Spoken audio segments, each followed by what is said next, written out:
Hi friends, welcome back to EduMedia.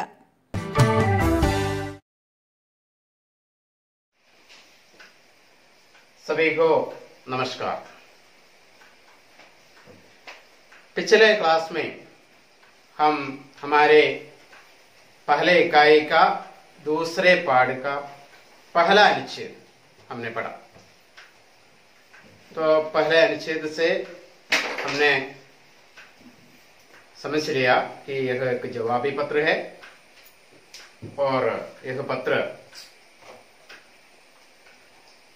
अंतिम मुगल सम्राट बहादुर शाह सफर अपने बेटी के खत पढ़ने के बाद लिखने वाले जवाबी पत्र है और वह अपने बेटे की सहायता से अपनी बेटी की खत पढ़ रहा है। तो उनको लगता है कि यह खत एक आसनामा है। वो खत एक बार नहीं, दो बार नहीं, 3 बार यानी 3 दफा सुनने के बाद भी उनको दिल को करार नहीं आया और बाप और बेटे दोनों रोए। तो इतना ही हमने पहले अनुच्छेद में देखा। तो हम अब दूसरे अनुच्छेद की ओर देखेंगे। तो दूसरा अनुच्छेद थोड़ा लंबा है। तो विक्टर्स क्लास में ये दूसरा अनुच्छेद 3 खंडों में विभाजित करके क्लास लिया था, लेकिन आज मैं ये अनुच्छेद पूरे अनुच्छेद वाचन करके व्याख्या देने की कोशिश करूंगा। तो पहले मैं वाचन करूंगा, आदर्श वाचन करेगा, आप ध्यान से सुनिए। सच कहती हो दिल्ली वाले मुझको रोते होंगे, वे क्या यह नहीं जानते कि मैं भी उनको रोता हूं। मैं तो जिंदा बैठा हूं, वे तो बिना आए मौत मर गई। कितनों के बाप, कितनों के बेटे, कितनों के भाई फांसियों पर चढ़ गए। कितने बच्चे यतीम हो गई, कितनी औरतें बेवा हो गई। घर लूट गए नहीं बल्कि खोद डाले गए और उन पर हल चलवा दिया गया। दिल्ली में जब मेरा मुकदमा चल रहा था, उसी जमाने में तबाही और बर्बादी की किस्से सुने थे। मेरे यहां आ जाने के बाद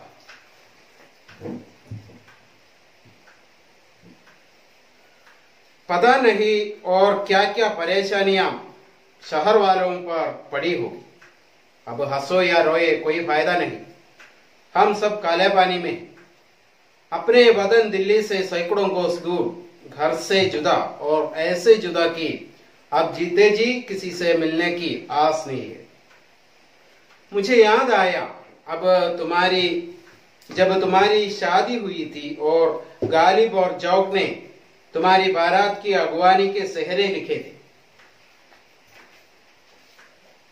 अब यहाँ न वह लाल किला है और न पहरेदार, बस लकड़ी का एक पुराना सा मकान है जो बरसात में टपकता है और जिसमें 2-4 कमरों के सिवाय ज्यादा गुंजाइश नहीं। तो इस अनुच्छेद में बहुत सारे नए शब्द हैं जो यहाँ एक छोटा सा व्हाइट बोर्ड है, इसलिए इसमें मैंने पूरा शब्द नहीं लिखा, लेकिन विशेष ध्यान देने योग्य 7 शब्द मैं इधर लिखा है। बाकी शब्द का अर्थ व्याख्या देते समय मैं बताऊंगा। तो पहला शब्द, शायद आपको ये देखने में थोड़ा दिक्कत होगा, मैं जोर से बताऊंगा ताकि आप सुन सके। पहला शब्द फांसी पर चढ़ाना। फांसी पर चढ़ाना मतलब मृत्यु दंड देना, वधशिक्षा നൽകുക എന്നുള്ളതാണ്।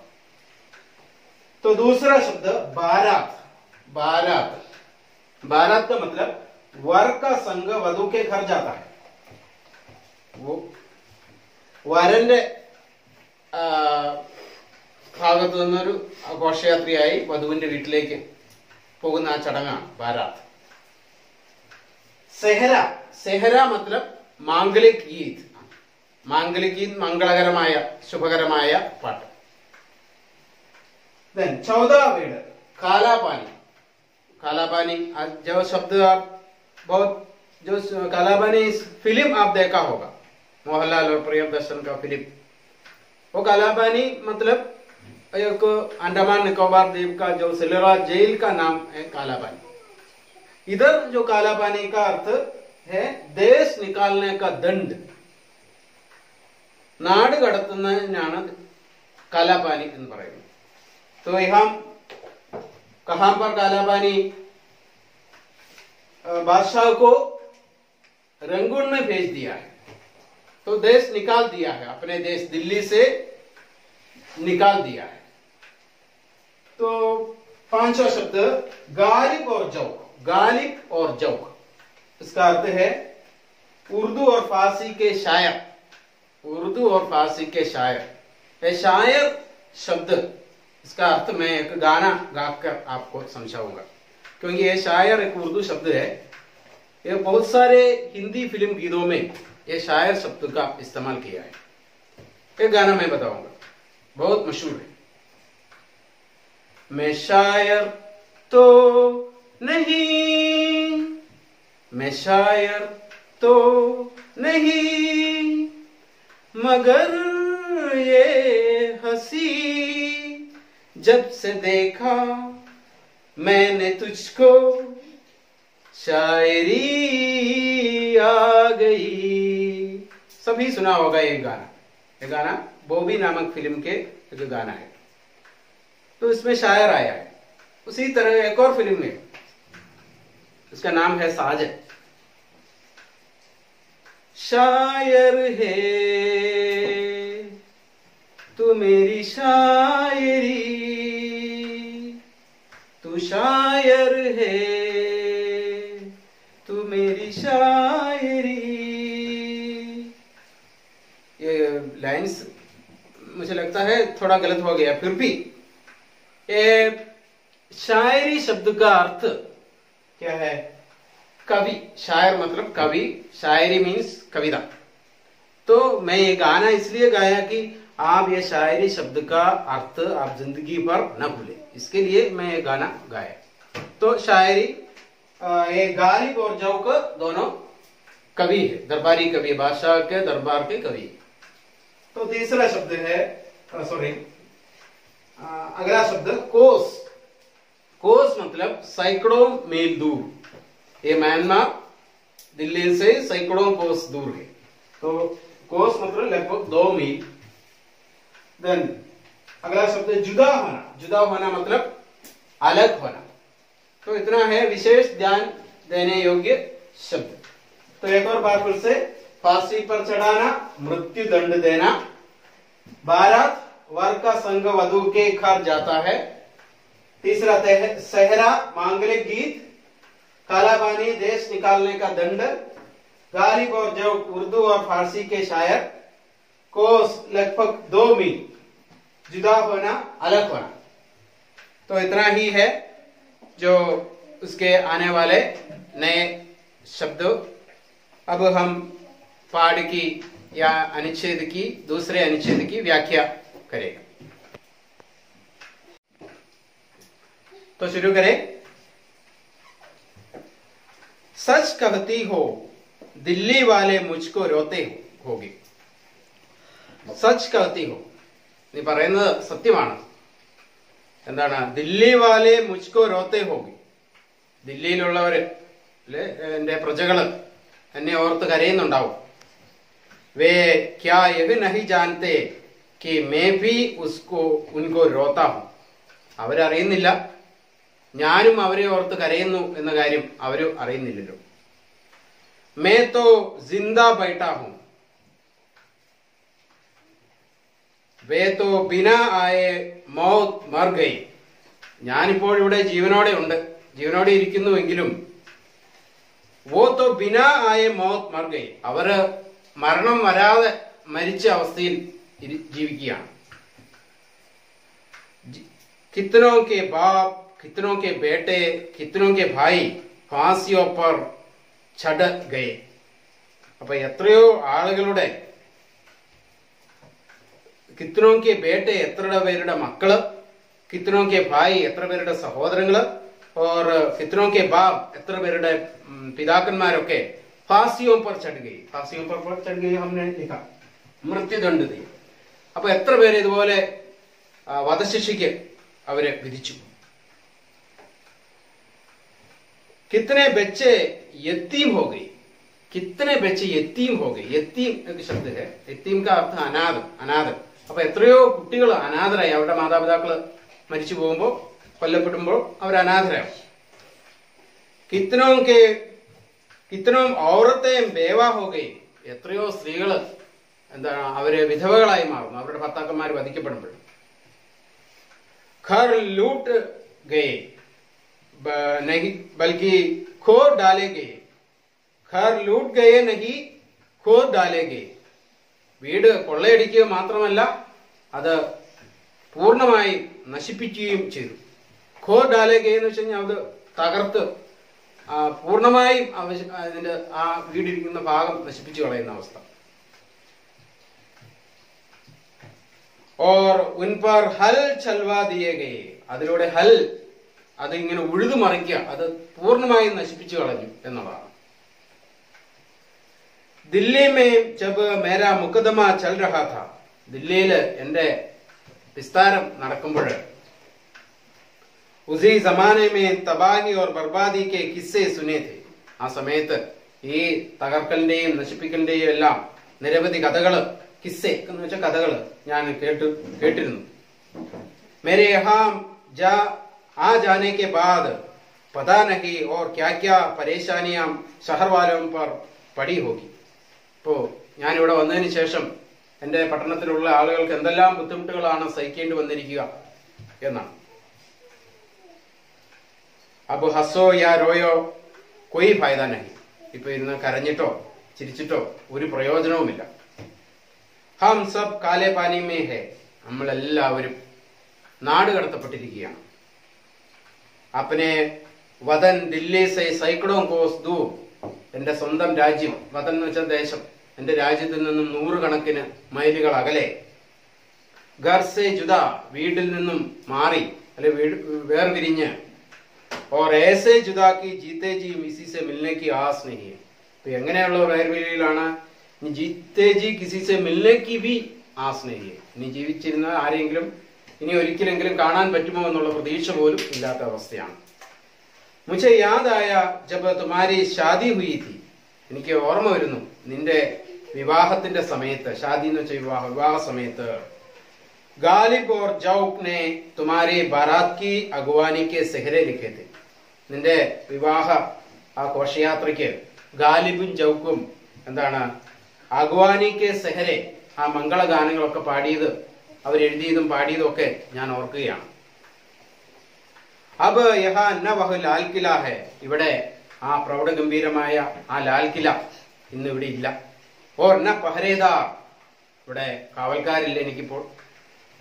ബസ് ലക്കടി കാ ഏക് പുരാനാ സാ മക്കാൻ. ഉള്ളത് എന്താണ്? ഒരു തടിയും കൊണ്ടുണ്ടാക്കിയ ഒരു പഴയ ഒരു മുറി മാത്രം. ജോ ബർസാത് മേ ടപക്താ ഹെ.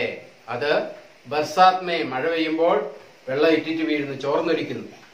और जितनों दो चार कमरों में के सिवाय, जिसमें दो चार कमरों के सिवाय ज्यादा गुंजाइश नहीं. वहां രണ്ടോ നാലോ മുറികളിൽ കൂടുതൽ അവിടെ കൂടുതലായിട്ടൊന്നും പ്രതീക്ഷിക്കാനും സാധിക്കാത്ത ഒരു സാഹചര്യമാണ്. तो इतना ही है. दूसरा अनुच्छेद का व्याख्या. तो इससे संबंधित कुछ एक वाक्य में लिखने वाले प्रश्न और उसका उत्तर मैं पढ़ूंगा. पहला प्रश्न यह है, बादशाह की हालत पर कौन रोता है? बादशाह की हालत पर कौन रोता है? ബാദ്ഷാഹിന്റെ ഈ അവസ്ഥയിൽ ആരാണ് കരയുന്നത്? കോൻ രോത്താ ഹെ? ദില്ലി വാലെ രോത്തെ. दूसरा प्रश्न, दिल्ली वालों को क्या क्या कठिनाइयां सहनी पड़ी ദില്ലി വാസികൾക്ക് എന്തെല്ലാം കഠിനായിയാണ് ബുദ്ധിമുട്ടുകളാണ് സഹിക്കേണ്ടി വന്നത് എന്തൊക്കെയാണ് बहुत को अपने बाप बेटे और पति नष्ट हो गए औरतें बेवा हो गई बहुत को अपने बाप बेटे और पति नष्ट हो गई നിരവധി ആളുകൾക്ക് അവരുടെ പിതാവ് അപ്പന്മാര് അതുപോലെ മക്കള് അതുപോലെ തന്നെ ഭർത്താക്കന്മാര് നഷ്ടപ്പെട്ടു നിരവധി സ്ത്രീകള് ബേവാ हो गई വിധവകളായി മാറി तीसरा प्रश्न दिल्ली वालों की घर की हालत कैसी थी दिल्ली വാസികളുടെ വീടിന്റെ അവസ്ഥ എന്തായിരുന്നു घर लूट गए और खोद डाले गए വീടുകളെല്ലാം ലൂട്ട് ഗए കൊള്ളയടിച്ചു അതുപോലെ തന്നെ खोद डाले गए അത് ഉഴുതുമറിക്കുകയും ചെയ്തു अगला प्रश्न बादशाह को कब दिल्ली वालों की तबाही और बर्बादी का पता चला എപ്പോഴാണ് ബാദ്ഷാഹിന് ദില്ലി വാസികളുടെ അവരുടെ നഗർച്ചയെക്കുറിച്ചും നാശത്തെക്കുറിച്ചൊക്കെയുള്ള അറിവ് ലഭിച്ചത് ദില്ലിമേ മുഖദ്ദമ ചലത്തെ വക്ത് ദില്ലിയില് കേസ് നടക്കുന്ന കോർട്ടിലെ കേസ് നടക്കുന്ന സമയത്താണ് വിവരം ലഭിച്ചത് യഹാം കോൻ കാലെ പാനി മേ ഹേ ആരാണ് കാലാപാനിയിൽ ആയിരിക്കുന്നത് शासक बहादुर शाह सफर अगला प्रश्न रंगून कहाँ है रंगून कहाँ है दिल्ली से सैकड़ों कोस दूर रंगून म्यांमार में है हम अनुच्छेद के आधार पर उत्तर बताते हैं कैद में पढ़कर बादशाह क्या याद करते हैं തടവിലായിരിക്കുമ്പോൾ ബാദ്ഷാഹ് എന്താണ് ഓർക്കുന്നത് अपनी बेटी की शादी തന്റെ മകളുടെ വിവാഹത്തെ കുറിച്ചാണ് ഓർക്കുന്നത് उस शादी की कौन सी विशेषता वे याद करते हैं ആ വിവാഹത്തിന്റെ എന്ത് പ്രത്യേകതയാണ് അദ്ദേഹം ഓർക്കുന്നത് बारात की यादें और उसमें गालिब और जौक की सेहरे അതിലെ ആ ഘോഷയാത്രയും गालिब और जौकिന്റെ ആ സെഹരയും ये सब वो याद करते हैं एक और प्रश्न गालिब और जौक कौन है गालिब और जौक कौन है उर्दू और फारसी के शायर तो इतना है दूसरा अनुच्छेद से संबंधित प्रश्न तो हम अब चर्चा करेंगे तीसरे अनुच्छेद के आदर्श वाचक मैं प्रस्तुत करेगा सुनिए एक दफा की बात है ईद थी उस मौके पर चंद मुसलमान मेरे लिए कुछ तोहफे लेकर आए मैंने उनसे कहा भाई यह तोहफे मैं नहीं ले सकता उन्होंने जब बहुत कहा तो कुछ तोहफे ले लिए उसके एवज में मैंने मलिका का एक हार उनको दे दिया दूसरे दिन हुक्म आया कि इन मुगलों के पास जवाहरात बहुत ज्यादा है इन कैदियों को दिया जाने वाला खर्च इनकी जरूरत से ज्यादा है फिर वही हुआ जिसका डर था हमारा खर्च आधा कर दिया गया तो इसमें आने वाले नए शब्द एक शब्द में इधर लिखा है तोहफा तोहफा का मतलब इनाम सम्मान दूसरा शब्द यस मतलब बदले में പകരമായിട്ട് കൊടുക്കുന്നു ജവാഹരാത്ത് മീൻസ് രത്ന സമൂഹം ജവാഹരാത്ത് മീൻസ് രത്നങ്ങളും സ്വർണങ്ങളും ഒക്കെയാണ് अब सीधे व्याख्या की ओर देखिए एक दफा की बात है ईद थी ഒരു ദിവസം അല്ലെങ്കിൽ ഒരു പ്രാവശ്യം ഈദിന്റെ സമയത്ത് उस मौके पर कुछ चंद मुसलमान मेरे लिए कुछ तोहफे लेकर आए चंद मुसलमान चंद मीൻസ് कुछ കുറച്ച് അല്ലെ കുറെ മുസൽമാന്മാര് കുറച്ച് സമ്മാനങ്ങളുമായി എന്നെ കാണാനായിട്ട് വന്നു मैंने उनसे कहा भाई ये तोहफे मैं नहीं ले सकता ഞാൻ അവരോട് പറഞ്ഞു സഹോദരന്മാരെ എനിക്ക് നിങ്ങളുടെ കൊണ്ടുവന്ന സമ്മാനങ്ങൾ വാങ്ങിക്കാനായിട്ട് സാധിക്കില്ല उन्होंने जब बहुत कहा तो कुछ तोहफे ले लिया അവർ വളരെയധികം നിർബന്ധിച്ചപ്പോൾ അല്ലെ ഒത്തിരി പറഞ്ഞപ്പോൾ ഞാൻ അതിൽ നിന്നും കുറച്ച് സ്വീകരിച്ചു उसके एवज में मैंने मलिका का एक हार उनको दे दिया. അതിന് പകരമായിട്ട് റാണിയുടെ ഒരു മാല ഞാൻ അവർക്ക് കൊടുത്തു. दूसरे दिन हुक्म आया कि इन मुगलों के पास जवाहरात बहुत ज्यादा है. പിറ്റേ ദിവസം തന്നെ, രണ്ടാം ദിവസം തന്നെ ഉത്തരവ് വന്നു, ഈ മുസൽമാന്മാരുടെ കയ്യിൽ ധാരാളം രത്നങ്ങളും സ്വർണങ്ങളും ഒക്കെ ഉണ്ട്. इन कैदियों को दिया जाने वाला खर्च इनकी जरूरत से ज्यादा है.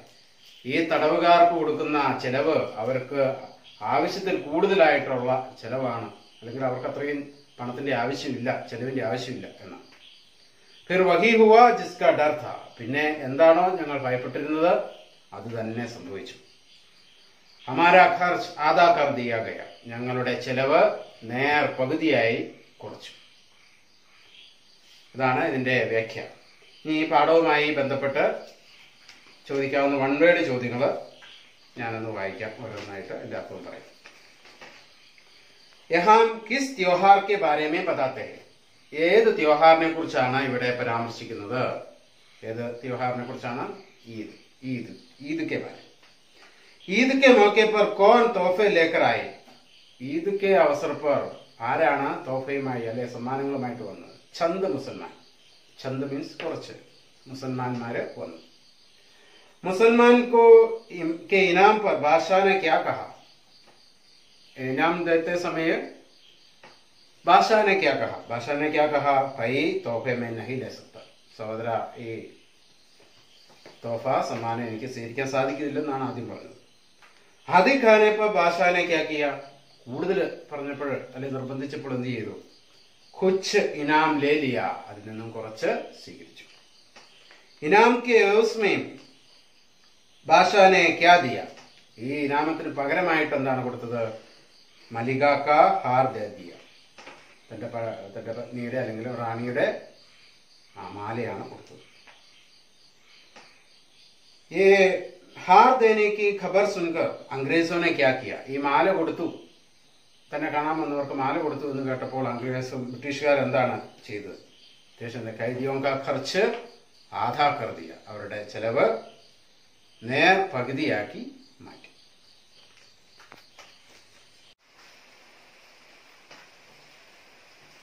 तो पाठ के अंतिम पैराग्राफ यानी अंतिम अनुच्छेद की चर्चा करेंगे. पहले मैं आदर्श वाचन करूंगा. देखिए, क्या खबर कि यह खत तुमको मिलेगा भी या नहीं? सुनता हूं वे आदमी भरोसे के काबिल है जिसके हाथ यह खत भेजा जाएगा, लेकिन कितने ही शख्स मैंने ऐसे देखे हैं जो आखिर में दगाबाज और दूसरों के भेजे जासूस साबित हुई. लेकिन इस खत में मैंने ऐसे लिखा ही क्या है जिसकी मुझे फिक्र हो? एक बाप ने एक बेटी को खत लिखवाया है. न इसमें अपने मुल्क की कोई बात है न गैर मुल्क की. हमारी खबर परदेश में बनेगी तय है, लेकिन अभी तो हम लकड़ी की भीगी हुई कब्र में जिंदा ही दफन है. अब मर जाएंगे तब भी कब्र में ही होंगे. बस बेटी, खुदा हाफिज. तो इसमें आने वाले शब्द देखिए. दगाबाज. दगाबाज मीन्स धोखा देने वाला, നമ്മളെ ചതിക്കുന്നവർ ആണ് ദഗാബാസ്. ഖബ്ർ. ഖബ്ർ മീൻസ് മക്ബര, ശവകുടീരം. ദെൻ കാബിൽ, യോഗ്യം, എന്ന കഴിവുള്ളയാള്, യോഗ്യതയുള്ളയാൾ. ദെൻ ദഫൻ. ദഫൻ മീൻസ് മൃതക്കോ ജമീൻ മേ ഗഡന, മീൻസ് മൃതശരീരത്തെ സംസ്കരിക്കുന്നതിനാണ് ദഫൻ എന്ന് പറയുന്നത്. ദെൻ ഖുദാ ഹാഫിസ്. ഖുദാ ഹാഫിസ് എന്ന് പറയുന്നൊരു സംബോധന രീതിയാണ്. അതിന്റെ അർത്ഥം ദൈവം നിങ്ങളെ രക്ഷിക്കട്ടെ, ഗോഡ് വിൽ പ്രൊട്ടക്ട് യു എന്നൊക്കെയാണ്. ഖുദാ ഹാഫിസ്. അപ്പൊ ഇനി എന്റെ വ്യാഖ്യയിലേക്ക് പോവാം, പെട്ടെന്ന് പറയാം, വായിച്ച്. ക്യാ ഖബർ കി യഹ് ഖത്ത് തുംകോ മിലേഗാ ഭി യാ നഹി? ഈ കത്ത് നിനക്ക് കിട്ടുമോ ഇല്ലയോ എന്നറിയത്തില്ല. കാരണം സുൻതാ ഹൂ വേ ആദ്മി ഭരോസയ്ക്ക് കാബിൽ ഹെ. ഇത് കൊടുത്തു വിടുന്ന ആള് വിശ്വസിക്കാൻ കൊള്ളുന്നയാളാണെന്നാണ് കേൾക്കുന്നത്. ജിൻകെ ഹാത്ത് യഹ് ഖത്ത് ഭേജ ജായേഗ, ആരുടെ കയ്യിലാണോ ഞാൻ കൊടുത്തയക്കുന്നത് ആള് വിശ്വസിക്കാൻ കൊള്ളാമെന്നാണ് കേൾക്കുന്നത്. ലേക്കിൻ കിത്നെ ഹി ശഖ്സ് മേനെ ഐസെ ദേഖെ, പക്ഷെ ഞാൻ എൻ്റെ ജീവിതത്തിൽ എത്രയോ ഇതുപോലെയുള്ള വിശ്വസ്തരായിട്ടുള്ള ആളുകളെ, വിശ്വസ്തരെന്ന് കരുതിയിട്ടുള്ള ആളുകളെ കണ്ടിട്ടുണ്ട്. ജോ ആഖിർ may ദഗാബാസ് or ദൂസറോ K page ജാസൂസി Sabith ഹുയി, അത് അവരെ അവസാനം നമ്മളെ ചതിക്കുകയും മറ്റുള്ളവരയച്ച വിശ്വസ്തരാണെന്ന് കരുതിയിരുന്നത് പലരും പിന്നീട് മറ്റുള്ള രാജ്യക്കാർ ശത്രുക്കൾ അയച്ച ചാരന്മാരാണെന്ന് തിരിച്ചറിഞ്ഞ എത്രയോ സന്ദർഭങ്ങൾ എൻ്റെ ജീവിതത്തിൽ ഉണ്ടായിട്ടുണ്ട്. ലേക്കിൻ ഇസ് ഖത്ത് മേ മേനെ ऐसे लिखा है क्या, അല്ലെങ്കിൽ തന്നെ ഈ കത്തിൽ ഞാൻ അതിന് പ്രത്യേകിച്ച് എന്തെങ്കിലും എഴുതിയിട്ടുണ്ടോ? പ്രത്യേകിച്ച് ജിന്ദഗി ജിസ്കി മുझे ഫിക്ർ ഹോ, അതിനെക്കുറിച്ച് ഞാൻ ആവലാതിപ്പെടേണ്ട കാര്യവുമില്ലല്ലോ. ഏക് ബാപ്നെ ഏക് ബേട്ടി കോ കത്ത് ലിഖ്വായ, ഒരു പിതാവ് തന്റെ മകൾക്ക് ഒരു കത്ത് എഴുതിച്ചിരിക്കുന്നു, അത്രയേ ഉള്ളൂ. ना इसमें अपने मुल्क की कोई बात है ना को गैर मुल्की, ഇതിൽ എന്റെ രാജ്യത്തെ കുറിച്ചോ മറ്റേതെങ്കിലും രാജ്യത്തെ കുറിച്ചോ ഉള്ള എന്തെങ്കിലും പരാമർശങ്ങൾ ഇതിലില്ല. ഹമാരി ഖബ്ർ പരദേശ് മേ ബനേഗി, ഏതായാലും ഞങ്ങളുടെ ഖബറിടം ഈ പരദേശത്ത് ആയിരിക്കും എന്ന കാര്യം തീരുമാനമാണ്. അത് അത് തീരുമാനിക്കപ്പെട്ട് ഉറച്ചിരിക്കുന്നു. ഇനി എന്റെ മരണം ഇവിടെ തന്നെയാണ് എന്ന് അദ്ദേഹം തീരുമാനിച്ചു.